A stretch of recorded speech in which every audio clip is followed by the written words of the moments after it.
Listen to a talk in sociology class about the characteristics of shaman in religious systems.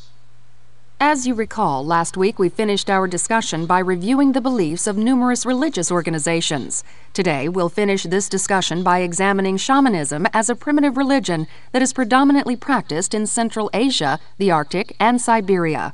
First, a shaman is a priest, medicine man, or a person referred to as a psychopomp that communicates with the souls of the afterlife, heals the sick, and conducts communal sacrifices.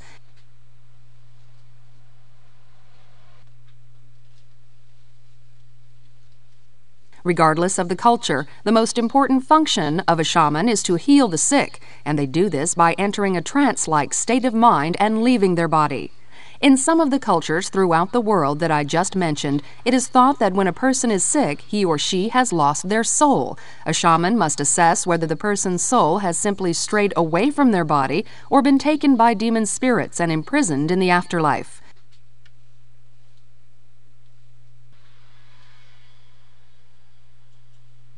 To facilitate this process, when a soul has strayed away, a shaman finds the soul, captures it, and then integrates the soul back into the person who is sick. In cases where a soul has been captured by demons, the process is more difficult. A shaman must descend into the world of the afterlife on a dangerous journey, find the soul, and bring it back.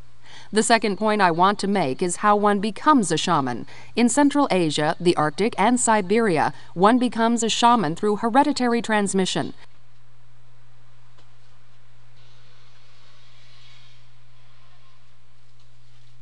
Others elect to become shaman by themselves, such as those found in North America. However, it is thought that the self-elected shaman is weaker and not as powerful as the shaman selected through hereditary transmission. Further, regardless of how one becomes a shaman, they must receive instructions from a qualified master and enter into a series of initiatory trials to prove themselves worthy of performing their mystical experiences.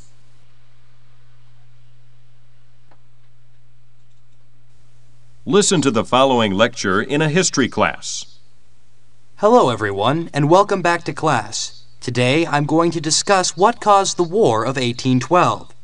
Before I begin, however, let me point out that this war was instrumental in the early history of the United States because it provided a sense of nationality for American citizens and established a decline of dependence on Europe.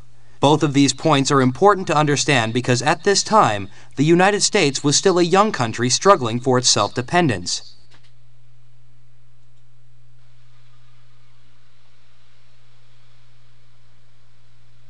The question you're all probably asking yourselves is what exactly was the War of 1812 all about?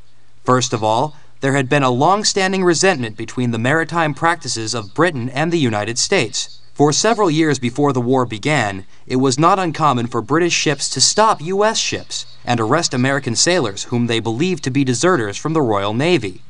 Furthermore, Britain had emplaced blockades on French ports and required all neutral vessels to pay duty fees before being granted access to sail to their destinations.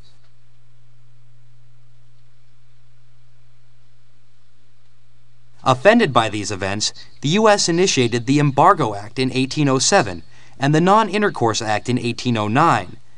After several years, it was obvious that these two acts were not working, so President James Madison signed a declaration of war. During the next 2 years, both the U.S. and Britain fought numerous naval battles at Lakes Erie, Champlain, and Ontario for control of these waters. As both countries tired of the ongoing war, they finally met in Belgium and signed the Treaty of Ghent on December 24, 1814, officially ending the war, the blockades, and arrests of American sailors. Now get ready to answer the questions. What is the professor mainly discussing?